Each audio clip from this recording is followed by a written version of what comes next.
Okay, so we got a really interesting question from a listener, and it kind of goes back to something we were talking about, a little while ago Right. about that whole may I versus can I thing. Oh, yeah. Okay. When you're asking for permission, It's tricky. it is tricky. Yeah. And today we're gonna really kind of do a deep dive into those two little phrases, I like it. where they come from, how we use them, Yeah, let's unpack them. unpack them. Yeah. I think the question at the heart of it is like when you're asking for something, you want to know if something's okay. Yeah. Is there really a difference between saying, may I and can I? Like, what's the thought process there when you choose? Yeah, does it even matter? Right. And the short answer is Huh. for most of us speaking American English today, in most situations, it doesn't really make a huge difference. You got it. You can pretty much use them interchangeably when you're asking for permission, and people are going to understand what you mean. Yeah, you're not going to cause a communication breakdown. Right, exactly. If you want to use somebody's phone, Right. you could say, can I use your phone? Right. May I use your phone? Yep. Both are fine. Totally understandable. Right. So in those cases, when we're saying, can I, even though can, it really is about ability, like, can you lift that? Right. Can you speak Spanish? Right. It's functioning more as like, is it okay if I? Exactly. Is it cool if I? Yeah, it's really about permission. Oh, yeah. But that wasn't always the case, though, was it? Right. There's a history here There is. that explains why people get so, Worked up Yeah. about this. if we go back in time, Way back. may was the word for permission. Right. Like it was specifically for that. Like its main job. Yeah. Yeah. Can, on the other hand, historically and still today, is about capability. Right. What are you able to do? It's about, can you do the thing? Yeah, I can lift this box. She can ride a bike. Exactly. Yeah. Yeah. So it's that original, very strict separation Right. that kind of makes people think that one is right and one is wrong. Yeah, there's a correct one. Yeah. You'll still find people, often older generations, or Well- in really formal situations, Yeah. like maybe a very traditional school. I was going to say a school setting Yeah, where they hold on to that. where they're strict about it. Yeah, super strict. Yeah. The source actually gave this great example, Oh, yeah. like the classic, student asks, can I go to the bathroom? Yep. And the teacher's like, I don't know, can you? Do you mean, may I go to the bathroom? I remember those corrections so well. Yeah, it's burned into your memory. It felt like such a pointed correction, Mm-hmm. but it sounds like people aren't really, correcting each other that much anymore. Not as much. Not as much. You might hear it jokingly Yeah, as a joke. or to really emphasize something, Okay. but it's not this hard and fast rule anymore. Right. In casual conversation anyway. Yeah, it's definitely loosened up. For sure. So, Whoa. may I has that, history of permission. But what's the vibe like today? Okay. If I say may I versus can I? Yeah. Am I sending a different message? I think you are. Yeah. So this is where it gets kind of nuanced Oh. in American English today. Uh-huh. You can totally use may I, but it sounds more formal. Oh, okay. Like if you're hanging out with your friends and Yes. you're like, may I have another chip? Now, please turn on the TV. Yeah, it sounds a little weird. A little spiff. Yeah, like you're being overly polite. Right, like you're putting on airs or something. Exactly. With friends. Can I? Just feels more natural. Way more natural. Yeah. Think about if you're talking to your boss versus a coworker. Right, Can I see that report? right, Probably fine in both cases. right. May I see that report? Ooh, that's a little different. Yeah, it shows more respect, maybe. Yeah, Especially in a workplace where that's important. yeah. It's not about being right or wrong. Right. It's about the feeling you're giving off. Yeah, like the tone you're setting. Exactly. Interesting. So it's less about grammar and more about social cues. I think so. Yeah. Okay.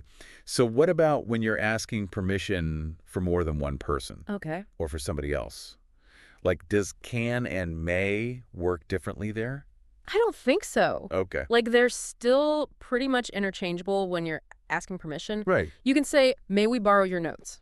Okay. If it's you and a friend. Right. Or can he come with us to lunch? Right. If you're asking for someone else, Yeah. it's still clear that you're asking for permission. Right. Okay. So that same kind of formal, informal thing Uh-huh. applies even when we're talking about, a group Yeah. or somebody else. Yeah. Okay. Now, this source we were looking at, Yeah. they made a really big deal about something that seems to trip people up, Uh-huh. which is word order. Where there's huge. It is huge. And it can totally change what you mean. Totally. No matter what word you're using, can or may. Right. Let's try a few examples. Okay, let's play with some word order.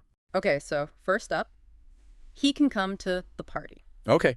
Simple statement. Yeah, just stating a fact. Okay, now, he can come to the party. With a question mark. With that question mark. Yeah, so now it's a question. It is a question. And there's probably some surprise in your voice. Yeah, like, wait, really he can come? Exactly. You're Yeah. checking if that's true. Okay, so that was confirmation. Mm-hmm. Now, what about can he come to the party? Okay, so now can is at the beginning. Front of the line. Yep. Now it's a request. It's permission time. Totally. You're asking if it's okay. Right, so the placement of can completely changes the meaning. It does. Wow. Yeah. And it's the same deal with may, right? Same deal, but there's an extra little twist. Ooh, intrigue me. Okay, so let's try. He may come to the party, Okay. and then may he come to the party. Okay, so same structure, different meaning depending on where may is. You've got it. Okay, so let's start with he may come to the party. Okay. What's the feeling there? It's not really a question. It doesn't feel like asking permission. No, it doesn't. More like It's yeah, more like you're saying it's possible. he might show up. Yeah, maybe he'll be there. It's like 50-50. Yeah, exactly. So may in that case is about like how likely something is. Yeah, it's about possibility. Okay, now flip it. Okay. May he come to the party? Ooh, now that is a question. It is. And it's definitely asking for permission. Definitely. The source even said it's like a super polite way to ask. Yeah, like extra polite. Yeah, but we were saying earlier that in, casual American English, you'd probably hear, can he come to the party? More often. Probably. Just because may can sound kind of, A little formal. yeah, but may he come to the party is still correct. Totally correct. And it gets the point across. It does. So the big takeaway with word order, Yeah? if you want to ask for permission, can or may, got to be at the beginning. Beginning of the sentence. Otherwise, you might be talking about, how likely something is, Right. or whether somebody can even do the thing. Exactly. Not about permission at all. Yeah. So to wrap this up, may was like the OG permission word, Uh-huh. and can was all about ability. Yep. But nowadays in American English, we use them kind of interchangeably We do. when we're asking for something. But keep in mind, may I can sound a bit formal. It can. And the most important thing is word order. Word order is key. If you want somebody to know you're asking for permission, For sure. put can or may right at the start of your sentence. Front and center. There you go. Makes things so much clearer. It does. It really Yeah. does. Yeah.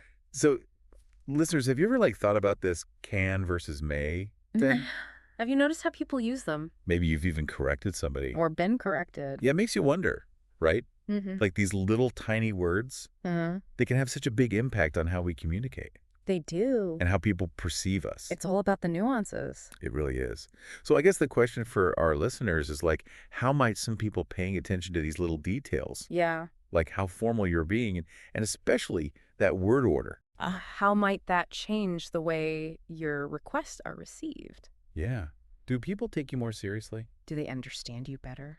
Yeah. Do they think you're more polite? Lots to think about. Food for thought. Definitely. Awesome. That was fun. That was great. Thanks. Yeah, thanks for having me. Of course. Always a pleasure. See you next time. Yeah.